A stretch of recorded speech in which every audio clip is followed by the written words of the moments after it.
আপনার কাছে জানতে চাই, রমজান মাসে তারাবির হাদিয়া থেকে মসজিদ ফান্ডে কি রাখা যাবে? না, রাখা যাবে না। রমজান মাসে হাফেজদের জন্য যে টাকাটা মুসল্লিরা দেয়, ওটা হাফেজদের জন্যই দেয়। এখন ধনী এলাকায় দেখা যায় 2 লাখ টাকা উঠে গেছে, তো কমিটির মানুষের কলজা জ্বলে হাফেজ দুইজনের 2 লাখ টাকা দিতে।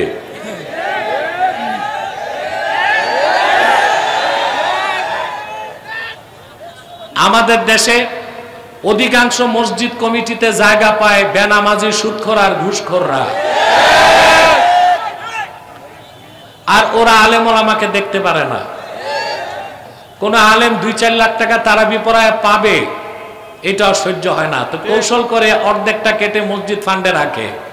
বাট আর সুদখোর মুসল্লিরা টাকা দিছে হাফেজরে, আর হাফেজ কষ্ট করে 1 মাস তারাবি পড়াইছে, সম্পূর্ণ টাকা হাফেজকে দিয়ে দিতে হবে। ওখান থেকে মসজিদ ফান্ডে টাকা রাখাটা উচিত হবে না। আর যদি টাকা তোলার সময় বলে নেওয়া হয় আমরা হাফেজকেও দিব কিছু, মসজিদ ফান্ডে রাখবো, তাহলে ভিন্ন কথা। এটা বললে তো আর মুসল্লিরা দিবে না, দেয় তো হাফেজকে। অতএব পুরো টাকাটাই হাফেজদের হাতে দিয়ে দেওয়া উচিত।